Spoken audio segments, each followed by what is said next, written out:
বিসমিল্লাহির রহমানির রহিম। সুপ্রিয় শিক্ষার্থী বন্ধুরা, তোমরা নিশ্চয়ই ভালো আছো, আমি ভালো আছি। তো আজকে আমাদের ধারাবাহিক আলোচনা আমরা গত ক্লাস থেকে আমরা আলোচনা করে আসছি উচ্চ মাধ্যমিক রসায়ন দ্বিতীয় পত্র, অধ্যায় হচ্ছে 3 পরিমাণগত রসায়ন। আজকের যে টপিক সেটা হচ্ছে অর্ধজারণ ও অর্ধবিজারণ পদ্ধতিতে সমীকরণের সমতাকরণ বা বিক্রিয়া সমূহ আমরা জানার চেষ্টা করব। চলো যাই, আমরা ক্লাসে যাই। প্রথমে আমরা আমরা গত ক্লাসে পটাশিয়াম পারম্যাঙ্গানেট দিয়ে আমরা করেছি। আজকের ক্লাস হবে পটাশিয়াম ডাইক্রোমেট, তবে অম্লীয় মাধ্যমে। তাহলে আমাদের সমীকরণটা পরীক্ষা কীভাবে আসবে, যেমন K2 এখানে হচ্ছে Cr2O7 পটাশিয়াম ডাইক্রোমেট প্লাস এখানে H2SO4 সালফিউরিক অ্যাসিডও থাকতে পারে, অথবা HClও থাকতে পারে, হাইড্রোক্লোরিক অ্যাসিডও থাকতে পারে, প্লাস এখানে আমাদের হবে H2, এখানে হচ্ছে O2 বিক্রিয়া হোয়াট, অর্থাৎ কি সমীকরণটি পূর্ণ করার জন্য বলবে, অথবা সমীকরণের সমতা বিধান করার জন্য বলবে।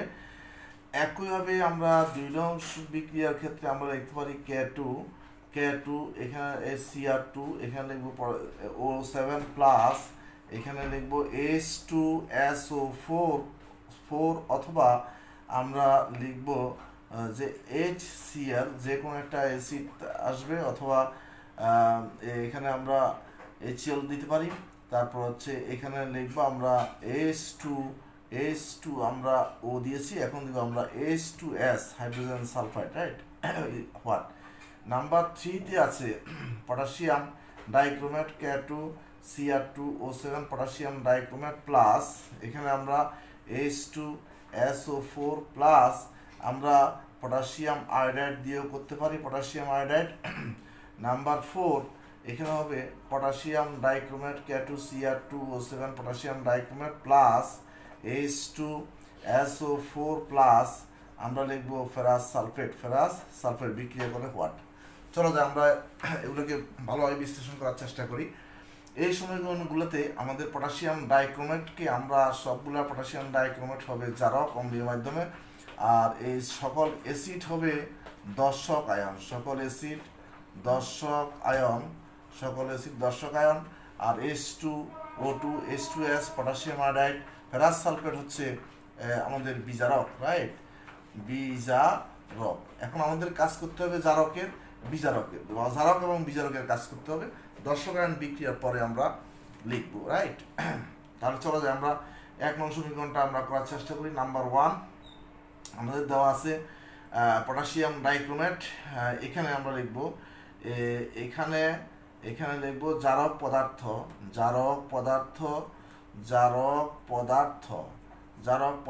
সমান সমান আমরা লিখবো K2 এখানে Cr2O7 পটাশিয়াম ডাইক্রোমেট, তারপরে লিখবো আমরা বিজারক পদার্থ লিখবো আমরা H2 এখানে লিখবো O2, অথবা আমরা লিখবো H2S লিখতে পারি, অথবা পটাশিয়াম আয়োডাইড লিখতে পারি, অথবা এখানে লিখবো ফেরাস সালফেট। এটা বারবার লেখা যাবে না, আমি একবারে লিখে ফেললাম, রাইট। এখন 1 নং সমীকরণে আমরা আছে H2O2। তাহলে প্রথমে আমরা জারকের কাজ করব। জারকের কাজ করতে হলে অবশ্যই জারক ইলেকট্রন গ্রহণ করবে, সেই ক্ষেত্রে আমরা লিখবো অর্ধ গ্রহণ করলে হবে অর্ধ বিজারণ। এই কথাটা তোমরা খাতায় লিখবা, অর্ধ বিজারণ, রাইট। এখন অর্ধ বিজারণ হচ্ছে আমাদের K2 Cr2O7 পটাশিয়াম ডাইক্রোমেট কিভাবে কাজ করব।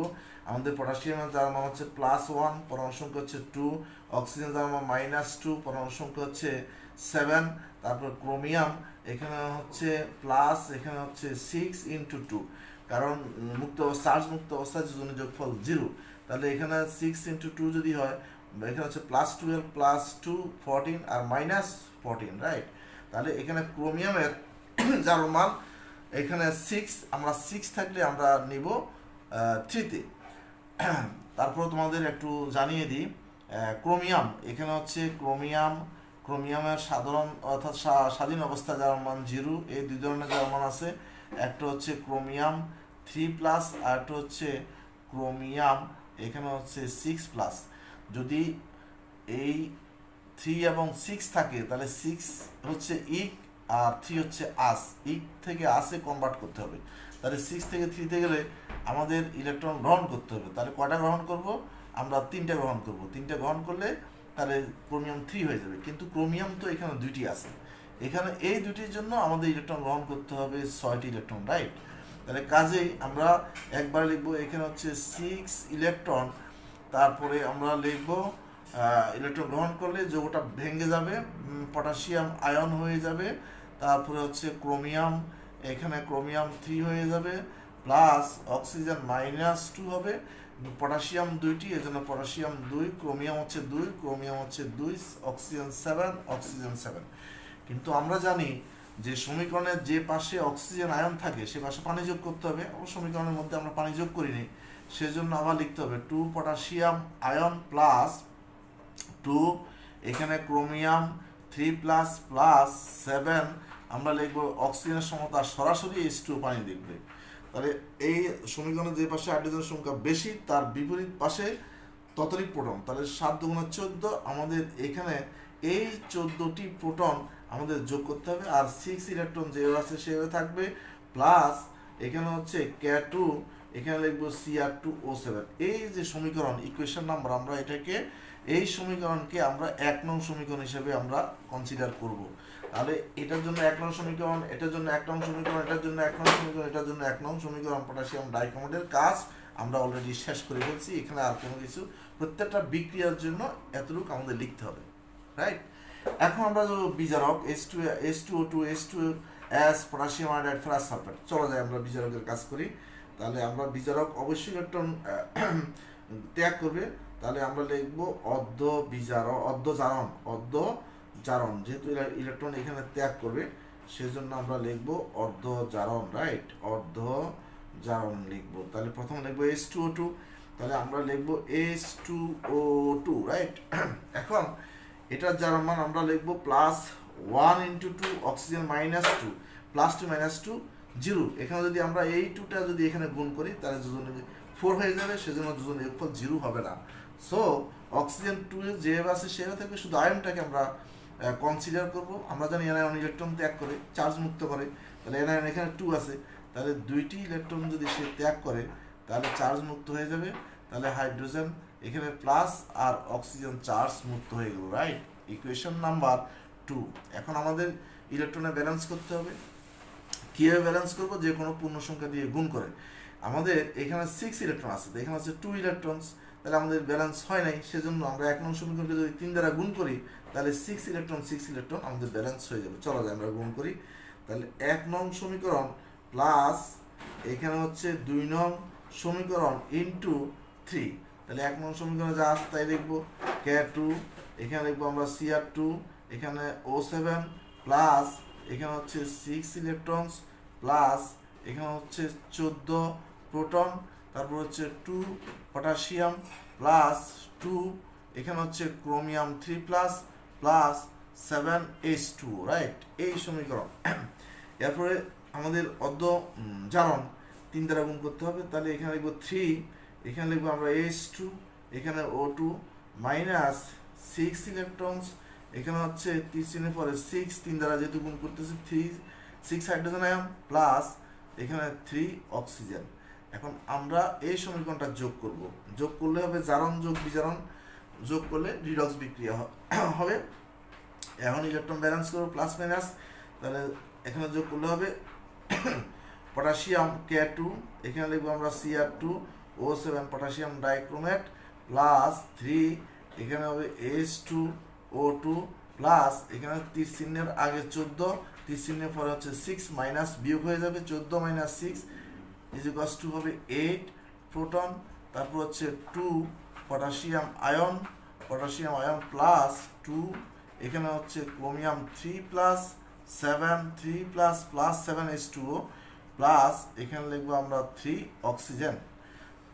এখন আমরা দর্শক আয়ন যোগ করবো। দর্শক আয়ন আমাদের যেহেতু সালফিউরিক অ্যাসিড আছে সেজন্য সালফিউরিক অ্যাসিডকে দর্শক আয়ন বলা হয়, অর্থাৎ সকল অ্যাসিড দর্শক আয়ন, অথবা যে সকল আয়ন বিক্রিয়ার পূর্বে এবং পরে জারণ সংখ্যার কোনো পরিবর্তন হয় না তাদেরকে দর্শক আয়ন বলা হয়। তো কাজে এখানে সালফার আয়ন দর্শক আয়ন, উভয় পক্ষে দর্শক আয়ন যোগ করবো। চলো যাই আমরা দর্শক আয়ন যোগ করে উভয় পক্ষে দর্শক আয়ন যোগ করে, দর্শক আয়ন উভয়পক্ষে দর্শক আয়ন যোগ করে, রাইট? তাহলে এখানে কোনো প্লাস মাইনাস নাই, এখানে প্লাস মাইনাস নাই, এখানে প্লাস মাইনাস নাই, এখানে প্লাস মাইনাস নাই, তাহলে এখানে দর্শক আয়ন যোগ হবে না। যোগ হবে কোথায়? যোগ হবে শুধু, আর কোথায় কোথায় দর্শক আয়ন যোগ হবে আমি তাই বলে দিচ্ছি। 8 hydrogen ion, 2 potassium ion, 2 chromium ion, এই 3 জায়গায় আমরা দর্শক আয়ন যোগ করবো। দর্শক আয়ন যেহেতু সালফার আয়ন, তাহলে কাজেই আমরা K2 এখানে লিখবো Cr2, এখানে O7 প্লাস, এখানে লিখবো 3H2O2 প্লাস, এখানে হাইড্রোজেন আছে, আমরা অবশ্যই সালফেট যোগ করবো। সালফার আয়ন সালফেট 2 ক্রস হয়ে যাবে, এখানে হাইড্রোজেন 8, এখানে আমরা গুণ করবো 4 দুগুণা 8, যদি 10 থাকতো 5 দুগুণা 10, যদি 100 থাকতো 50 দুগুণা 100, এইভাবে তোমরা লিখবা, ঠিক আছে? তাহলে এখানে হচ্ছে পটাশিয়াম, এখানে লিখবো আমরা সালফেট, এই সালফেটের যার মান 2, সালফেটের জন্য 2 এদিকে আসবে, পটাশিয়াম 2টা ক্যান্সেল আউট, প্লাস এখন আমরা দিব ক্রোমিয়াম, এখানে ক্রোমিয়ামের যার মান হচ্ছে 3 প্লাস, তাহলে এখানে সালফেট যোগ করবো SO4, তাহলে ক্রোমিয়ামের যোজনী আমাদের সালফেটের দিকে যাবে, এখানে 3 গুণ হবে, সালফেটের জন্য ক্রোমিয়াম আসবে, ক্রোমিয়াম আছে 2টা, ক্রোমিয়াম 2টা, ওকে, প্লাস এখানে লিখবো আমরা 7H2O প্লাস এখানে লিখবো 3 অক্সিজেন।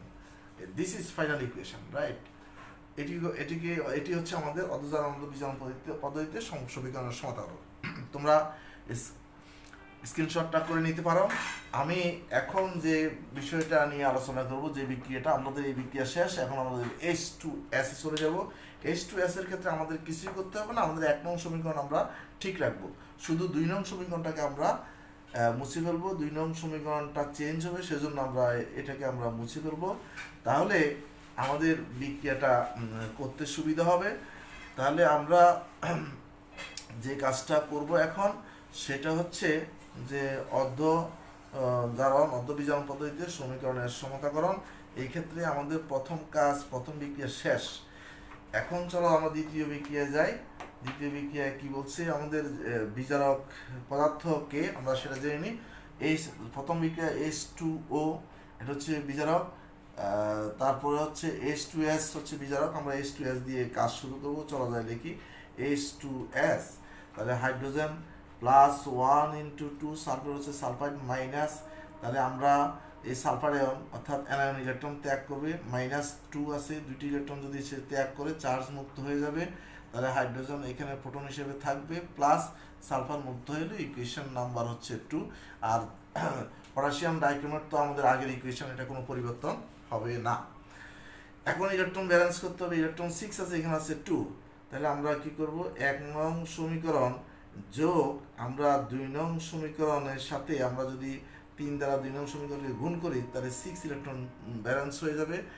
সেই ক্ষেত্রে আমরা লিখতে পারি, আমরা পটাশিয়াম K2, এখানে লিখবো আমরা Cr2O7 প্লাস, এখানে হবে 6 ইলেকট্রন প্লাস, এখানে হচ্ছে 14, এখানে হচ্ছে প্রোটন, তারপর হচ্ছে 2 পটাশিয়াম প্লাস প্লাস 2 ক্রোমিয়াম, এখানে হচ্ছে 3 প্লাস প্লাস 7H2O, তারপর 3 দিয়ে গুণ করতেছি আমরা, 3H2S মাইনাস 6 ইলেকট্রন, তাহলে 6 hydrogen ion plus 3 sulphur. Now 1 and 2 equation adding, we have plus minus cancel out, তাহলে আমাদের potassium dichromate K2 Cr2O7 plus 3, এখানে H2S প্লাস 3 আগে 14, পরে হলো 6 মাইনাস হয়ে যাবে, বিয়োগ হয়ে যাবে, 14 থেকে 6 গেলে থাকবে হবে 8 প্রোটন থাকবে, তাহলে 2 পটাশিয়াম প্লাস, এখানে লিখবো 2 chromium 3 plus plus 7H2O plus 3 sulphur. তাহলে আমরা আগে বলেছি দর্শক আয়ন কোথায় কোথায় যোগ হবে, এখানে কোনো প্লাস মাইনাস নাই, যোগ হবে না, এখানে যোগ হবে না, শুধু যোগ হবে কোথায়, 8H প্লাস 2 পটাশিয়াম 2 ক্রোমিয়াম, এই 3 জায়গায় যোগ হবে, তাই না? চলো যাই আমরা যোগ করি, সালফার আয়ন যোগ করি, উভয়পক্ষে দর্শক আয়ন কথাটা লিখতে হবে, আমার এখানে জায়গা নেই, আমি আর লিখলাম না, তোমরা কথাটা লিখে ফেলবে। উভয়পক্ষে দর্শক আয়ন বলতে আমরা সালফেট আয়নকে আমরা নির্দেশ করবো, সালফার আয়ন যোগ করে, রাইট? এখানে প্লাস মাইনাস নেই, যা আছে তাই থাকবে, কোনো পরিবর্তন হবে না। K2, এখানে হবে Cr2O7 প্লাস, এখানে 3H2S, যেহেতু এখানে প্লাস মাইনাস নেই, তাহলে হাইড্রোজেনের প্লাস আছে, আমি মাইনাস যোগ করব, সালফারের জন্য 2, যার মান 2 এদিকে আসবে, চেঞ্জ হবে, আছে হলো 8, এখানে আমরা গুণ করব 4 দুগুণা 8। তারপর হচ্ছে পটাশিয়ামের সাথে আমরা দেখব সালফেট, সালফেটের জন্য 2, পটাশিয়াম 2টা ওকে, প্লাস এখানে লিখবো ক্রোমিয়াম, এখানে লিখবো আমরা সালফেট, এই ক্রোমিয়ামের জন্য 3, তাহলে ক্রোমিয়ামের জন্য এখানে আসবে 3, সালফেটের জন্য হচ্ছে 2, ক্রোমিয়াম 2টি ওকে, প্লাস এখানে হবে 7H2O প্লাস এখানে হবে 3 sulphur. This is final equation. নিশ্চয়ই তোমরা বুঝতে পেরেছ। তো চলো যাই আমরা এরপরে পটাশিয়াম আয়োডাইড আমরা করব। পটাশিয়াম আয়োডাইডটি আমরা করে নিই, তোমরা যদি পারো স্ক্রিনশট করে নিতে পারো। ওকে, আমি জারণ, আমরা তো জারণ শুধুমাত্র অর্ধ জারণ বিক্রিয়াটা আমরা বুঝবো, বাকিটা আমাদের ঠিক থাকবে, এটা পরিবর্তন হবে না, রাইট? তাহলে আমরা এই বিক্রিয়া থেকে আমরা কি পড়তে পারলাম, কি শিখতে পারলাম? অবশ্যই আমাদের পটাশিয়াম ডাইক্রোমেটের কোনো পরিবর্তন হবে না, যা আছে তাই থাকবে, আর শুধু বিজারকে পরিবর্তন করব, দর্শক আয়ন যা আছে তাই থাকবে। আর দর্শক আয়ন কোথায় যোগ করতে হবে বলছি বলতো? আমরা বলছি 3 জায়গায় যোগ করতে হবে। কোথায়? 16 হাইড্রোজেন আয়নের ক্ষেত্রে যোগ করতে হবে, তারপরে 2 পটাশিয়ামের ক্ষেত্রে যোগ করতে হবে, 2 ক্রোমিয়ামের ক্ষেত্রে যোগ করতে হবে। চলো যাই আমরা পটাশিয়াম আয়োডাইড করি। তাহলে আমাদের বিক্রিয়াটা হচ্ছে, এটা হচ্ছে আমাদের 3 নং বিক্রিয়া, 2 নং বিক্রিয়া শেষ, এটা হচ্ছে 1 2 এখানে 3, 3 নং বিক্রিয়া। পটাশিয়াম আয়োডাইড আছে Ki, পটাশিয়াম আয়োডাইড, এটা হচ্ছে +1 -1, আমরা জানি আয়ন ইলেকট্রন ত্যাগ করে, তো আয়োডিন আয়ন আছে -1, একটি ইলেকট্রন ত্যাগ করে আয়োডিন চার্জ মুক্ত, পটাশিয়াম প্লাস, আয়োডিন চার্জ মুক্ত হয়ে গেল, রাইট? আমরা জানি ক্লোরিন, ব্রোমিন, আয়োডিন অণুসমূহ দ্বিপরমাণু, সেই ক্ষেত্রে এটা তো দ্বিপরমাণু হয় নাই, তাহলে দ্বিপরমাণু করি না, 2 ইন্টু এখানে লিখতে পারি হাফ, হাফ হাফে কাটা যাচ্ছে আই, অর্থাৎ আমরা এই যে আইকে লিখতে পারি হাফ I2 সমান সমান আই, A2 কাটা গেলে থাকে শুধু আয়োডিন থাকে, সেজন্য আমরা এটাকে আমরা দ্বিপরমাণু হিসেবে চিহ্নিত করেছি, রাইট? এখন ইকুয়েশন নাম্বার, আগের ইকুয়েশন নাম্বার 1 ছিল, এটা কোনো পরিবর্তন হবে না, এখন ইকুয়েশন নাম্বার হবে 2। আমরা ব্যালেন্স করবো ইলেকট্রন, 2 নং সমীকরণকে 1 নং সমীকরণ যোগ এখানে হবে 2 নং সমীকরণ ইনটু এখানে আমরা 6 দিয়ে গুণ করলে সরাসরি হয়ে যাবে। তাহলে আমরা লিখব K2, এখানে লিখব Cr2, এখানে O7 প্লাস 6 ইলেকট্রন প্লাস 14, এখানে 14 হাইড্রোজেন আয়ন, তারপর হচ্ছে 2 potassium ion plus 2 chromium 3 plus plus 7H2O। তাহলে এখানে আমরা লিখতে পারি 6 পটাশিয়াম আয়োডাইড মাইনাস 6 ইলেকট্রন, এখানে হচ্ছে 6 হচ্ছে potassium ion plus 6/2 that is 3, এখানে হচ্ছে I2।